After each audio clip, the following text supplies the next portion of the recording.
கர்த்தருக்கு ஸ்தோத்திரம். கர்த்தருடைய நாமம் மகிமைப்படுவதாக. கர்த்தர் தாமே உங்களை ஆசீர்வதிப்பாராக. ஆமென். ஹல்லேலூயா.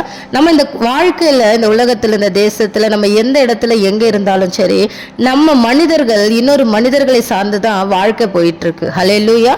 இத உண்மையா அப்படின்னா இது முற்றிலும் உண்மைதான். ஆனால் கர்த்தருக்கு ஸ்தோத்திரம், தேவனுடைய பிள்ளைகளோ, தேவனுடைய ஜனங்களோ இதிலிருந்து வேர்பிரிக்கப்பட்டவர்கள், விசேஷமானவர்கள். ஏன் அப்படின்னா அவர்களுக்கு கர்த்தரை, தேவனை சார்ந்து கொண்டிருப்பது மட்டும்தான் நலம். அல்லேலூயா. என்ன சூழ்நிலை வந்தாலும், என்ன பிரச்சனைகள் வந்தாலும், என்ன பாடுகள் வந்தாலும், உபத்திரவங்கள் வந்தாலும், எது வந்தாலும் சரி, வானத்துக்கும் பூமிக்கும் அவர் ஒருவரே ஆண்டவர். அவரால் செய்யக்கூடாத காரியம் என்று எதுவுமே இல்லை.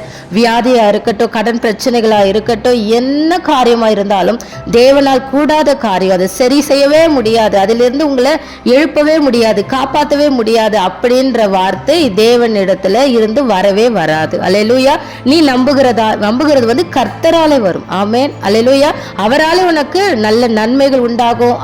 அவரை சார்ந்து கொண்டு இருக்கிறவர்களுக்கு தேவன் நல்ல சுகத்தையும் பலனையும் ஆரோக்கியத்தையும் ஆசீர்வாதத்தையும் அவர் தருகிற தேவனா இருக்கிறார். மனிதர்களை அல்ல, மனுஷரை குறித்து நம்பிக்கையா இருப்பதை பார்க்கிலும் என்ன பண்ணலாம் அப்படின்னா, நம்ம கர்த்தர் மேல பற்றுதலா இருக்கிறது ரொம்ப நமக்கு, நம்ம குடும்பத்துக்கு ஆசீர்வாதத்தை தரும். ஆமென். ஹல்லேலூயா. ஏதாவது ஒரு தேவை அப்படின்னும் பொழுது, இந்த மனிதர் தருவாங்களா, இவங்க நமக்கு தருவாங்களா, இவங்க நமக்கு உதவி செய்வாங்களா அப்படின்னு நம்ம மனுஷர்களை சார்ந்து மனுஷருடைய முகத்தை நாம் தேடுவதை பார்க்கல, முழங்கால் படியிட்டு தேவனை நோக்கி உங்கள் கரங்களை நீங்கள் உயர்த்தும் பொழுது கர்த்தர் உங்களுக்கு எல்லா ஆசீர்வாதத்தையும் தர அவர் ஆயத்தமாக இருக்கிறார். ஆமென். அல்லேலூயா.